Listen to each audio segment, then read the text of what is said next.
తండ్రిలో ఎంతో మంది తన కొడుకుల గురించి ఎదురు చూసేవారు చాలా మంది ఉన్నారు. ఈ వాక్యం ఎప్పుడు చెప్పినప్పుడు చాలా ఇమోషనల్గా నేను వస్తూ ఉంటాను. ఈ రోజులో చాలా మంది పిల్లలు తన తండ్రిని కేర్ చేయకుండా, తన తండ్రి మాట అయినకుండా చాలా నష్టంలో, చాలా కష్టంలో చిక్కుకునేవారు చాలా మంది ఉన్నారు. కానీ నిజంగానే ఇక్కడ చూడండి, ఎప్పుడైతే ఆ కొడుకు వెళ్ళిండో, ఎప్పుడైతే కొడుకు వెళ్ళిపోయిండో తండ్రికి నిద్ర లేదు. ప్రతి దినము ఆ తండ్రి తన కొడుకు గురించి ఇంటి మీద నిలబడి ఎదురు చూసేవాడు. ప్రతిరోజు ఆశతో చూసేవాడు.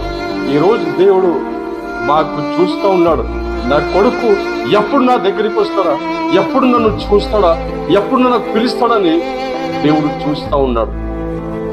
మరి నిజంగానే మరి ఈరోజు మనము తండ్రికి స్థానం ఇచ్చేవారిగా ఉన్నామా?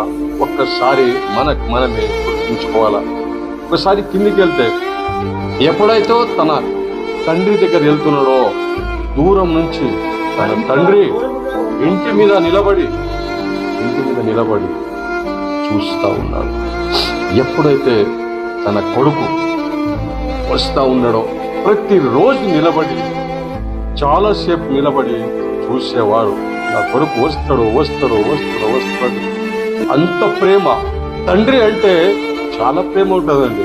తండ్రి అంటే మాట కాదు, తన ప్రాణం ఇయ్యడానికి కూడా సిద్ధము.